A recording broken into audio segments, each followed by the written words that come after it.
In this short video, I want to discuss three quotations from Nietzsche that fundamentally changed my personal view of the world.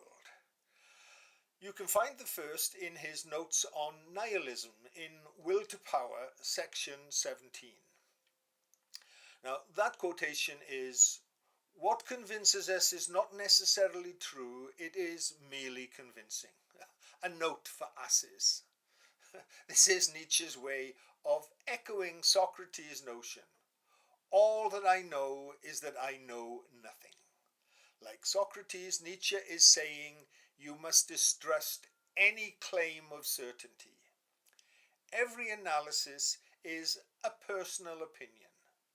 Nietzsche was calling me an ass for believing in objectivity and scientific certainty. And in a flash, I could see that he was right. My perspective gradually changed. I came to accept that we humans live in a state of permanent self-delusion concerning what is, in effect, an unknowable world.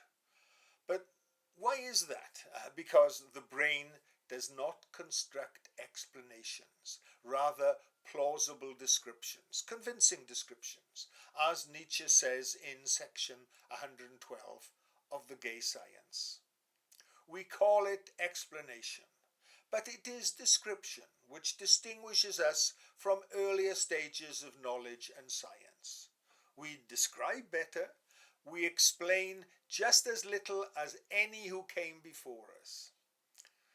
When observing the world, each individual filters sense data from that world using personal cognitive structures in order to form a description, a map, a model of what appears to be around us.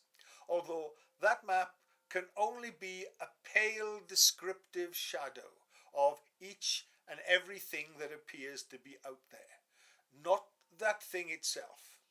A map cannot be the terrain.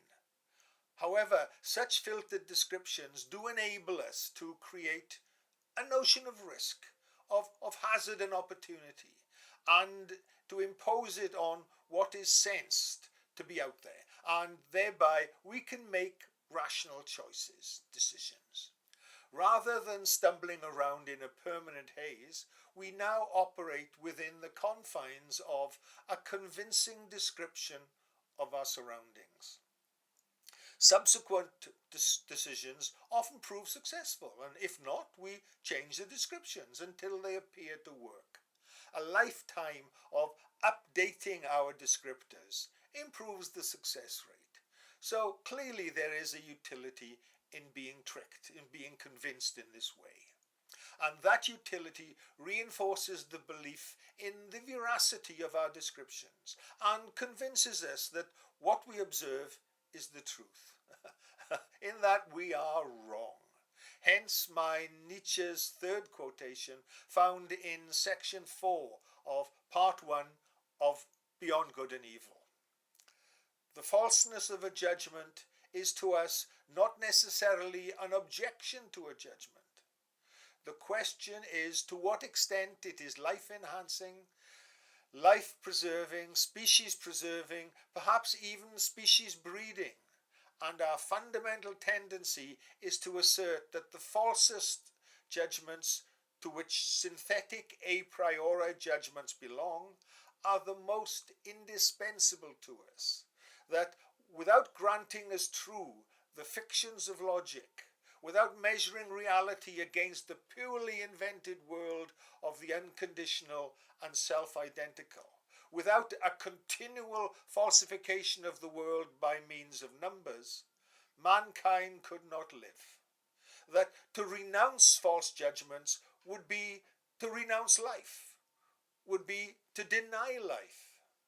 Now, that one paragraph, with its explosion of radical ideas, changed the whole way I thought about the world. And I came to realize that I too was human, all too human.